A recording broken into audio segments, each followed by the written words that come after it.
Don Patricio Donoso, asambleísta jefe del bloque de Creo, bienvenido a Contacto Directo.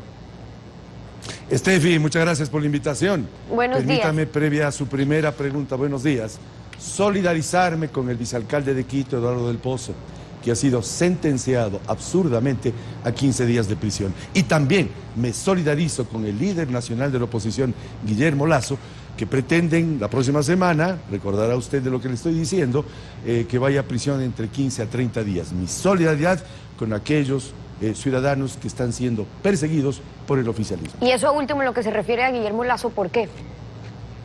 Porque defendiendo a la juventud ecuatoriana, emitió criterios con respecto al Cenecit. Esperemos a ver qué pasa el próximo jueves, pero mi solidaridad con él, con Guillermo Lasso, con Eduardo del Pozo y por supuesto con César Monge, que también ha sido perseguido. Ahora, en lo que respecta al legislativo, en la sesión 408 de la Asamblea, cuando aprobaron la ley de incentivos tributarios para los sectores productivos, no hubo votos en contra, hubo 20 ausentes, 108 votos a favor y entre ellos los de su movimiento, Creo, que votó a favor. ¿Eso qué significa, asambleísta? ¿Que nadie va a votar en contra de un proyecto de ley que beneficia al sector de transporte por el peso electoral que tienen? No, significa que no somos cicateros, ni mezquinos, ni sectarios.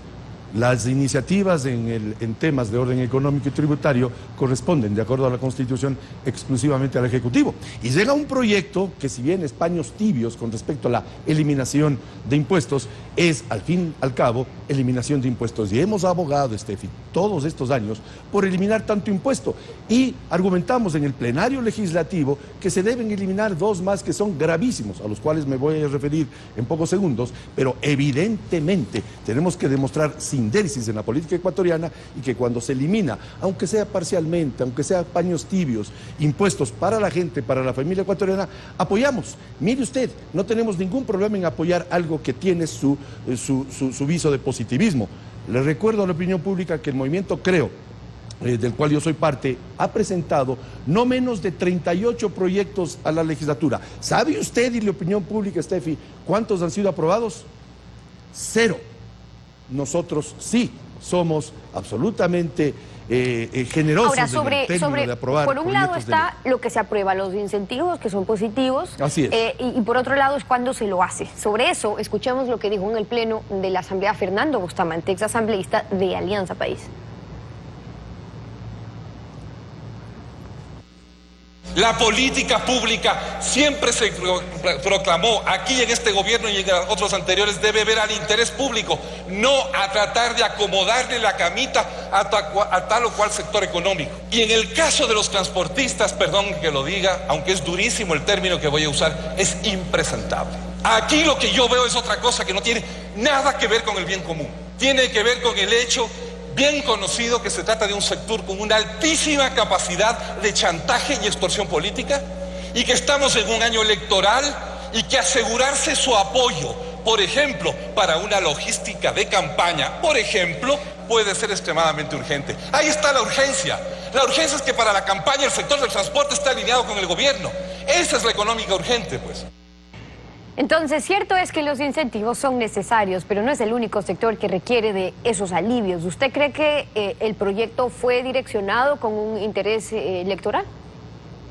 Alfredo Pinargote ya lo dijo la semana pasada, este proyecto tiene algún grado, un tufo electorero, sin duda, y Fernando Bustamante lo dice. Por eso es que yo en el plenario planteé que se elimine, por ejemplo, la absurda figura del anticipo del impuesto a la renta a todos los sectores productivos, que se lo elimine, se lo derogue totalmente, porque el propio Banco Central, me va a ayudar la cámara por favor, el propio Banco Central determina que en este año 11 actividades productivas estarán o van a perder en el 2016, van a la baja.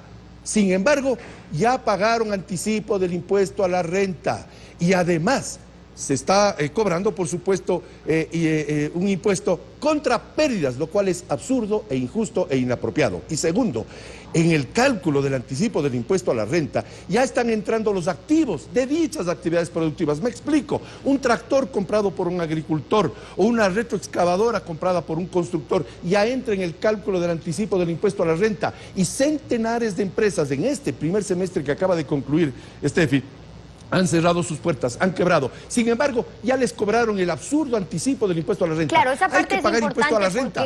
Porque al sector de la construcción, por ejemplo, uno de los tantos al que usted se está refiriendo también, pero que es uno de los más afectados, se le calcula en efecto el anticipo del impuesto a la renta considerando el ingreso grabado a todos los ingresos contables, es decir, sin que hayan sido todos percibidos o como cuando hay facturas impagas, incluso del mismo gobierno. Ahora, ¿qué propuestas han hecho ustedes desde la Asamblea para que estos incentivos puedan llegar también a estos otros sectores? Que se elimine, que se derogue el absurdo anticipo del impuesto a la renta, que se pague impuesto a la renta cuando se tiene renta, pues, ¿verdad? De perogrullo. No es posible pagar impuesto a la renta cuando no ha habido renta, primera cosa. Segunda, y usted lo dijo, el sector de la construcción ha perdido 100.000 empleos en estos meses, 100.000 empleos. ¿Por qué?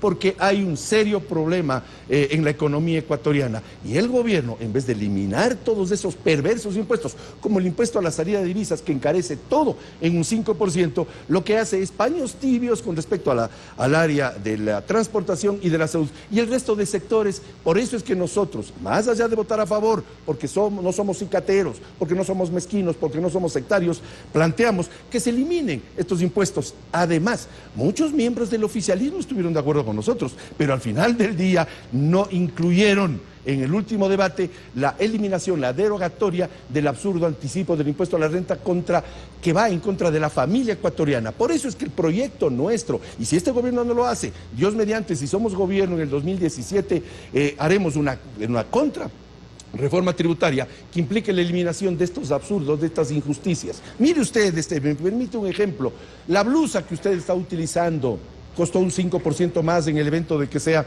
importada, pero si es fabricada en el Ecuador, también, porque es fabricada con algodón importado de Rusia y otros países en un 92%. El tomate que usted se sirvió para producirlo, también aplicó fertilizantes y otros que son importados y que encarecieron ese producto, como casi todos en la vida del ecuatoriano, en un 5%. Absurdo de todos. Bueno, eso en cuanto a la carga tributaria, que es un tema en el que se refiere, pero en el sector específico de incentivo a la producción, en ese sector, en el proyecto de ley, en la ley ya. Ahora, la ley busca beneficiar también a las empresas que incluyan a sus trabajadores en planes de medicina prepagada, y eso es bueno, pero también responde a la necesidad de reconocer que el IES tiene problemas en poder satisfacer el aumento de la demanda. Entonces, ahí hay otro problema de fondo que resolver. Lo segundo que usted acaba de decir es absolutamente cierto. Estamos de acuerdo con el copago que se aprobó en el proyecto, pero también es cierto que el IES no se da abasto, por eso es que se aplica o se le entrega a la medicina prepagada altísima responsabilidad vía un incentivo. Pero déjeme decir una frase con respecto a los incentivos. Los incentivos tributarios no deberían ser la excepción, debería ser la norma y el espíritu de toda la legislación tributaria, porque eso es lo que requiere la familia ecuatoriana. Incentivos para producir, que le dejen trabajar, que el Estado se dedique a armar un ambiente expedito e idóneo para que el sector productivo vuelva a ser el motor del desarrollo. Y para ello hemos de eliminar tanta traba, tantos impuestos, tantas dificultades que está pasando el ecuatoriano en época de crisis. Y crisis por el mal manejo económico, no solamente por la baja del precio del petróleo. Ningún gobierno, Steffi, ha tenido un precio del petróleo superior a $50, que está hoy día. Todos han tenido valores menores. Lo que pasa es que este gobierno se acostumbró a tener un petróleo de sobre $100 y, por supuesto, despilfarró, gastó, no ahorró nada y además cuadriplicó la deuda. Bueno, y en ese contexto, aparte de la realidad, en el contexto económico que revisamos, pues también estamos en un periodo electoral. Para cerrar, ¿qué tiene previsto la Asamblea de aquí hasta febrero? ¿Qué va a hacer la oposición para garantizar que últimas reformas o cambios que se puedan dar en estos meses en el legislativo no busquen favorecer intereses electorales, vengan de donde vengan? Decirlo con fortaleza, con la fuerza de la razón y no la razón de la fuerza. Se han hecho en estos 10 años 26 reformas tributarias, lo cual implica una inseguridad jurídica tan grande que hoy por hoy tenemos una bajísima inversión extranjera en el Ecuador, que debería ser mayor para generar, ¿qué? El empleo productivo, que es lo que requiere el Ecuador. En todas nuestras caminatas por todo el país, lo que nos dicen, y le dicen a Guillermo Lasso, por ejemplo, es: don Guillermo, genere empleo productivo. La Asamblea va a trabajar en estos meses haciendo lo que ha venido haciendo en cuanto al movimiento Creo, presentando proyectos de ley, y vamos a presentar más todavía, aquello del primer empleo, aquello de la eliminación de tanta traba. No podemos presentar, y no somos demagogos, proyectos inherentes a temas económicos y tributarios, porque de acuerdo a la Constitución corresponde al Ejecutivo, pero en cuanto a nuestro papel, seguir bregando porque se respete a la familia, no se le clave tantos impuestos, preparar para el próximo gobierno una contrarreforma tributaria que implica devolverle a la familia ecuatoriana más allá de 3.000 millones de dólares que han sido cobrados injustamente. Son algunas de las propuestas de Patricio Donoso, asambleísta jefe del bloque de Creo, y en contacto directo. Gracias por haber estado. Muchísimas gracias, Steffi.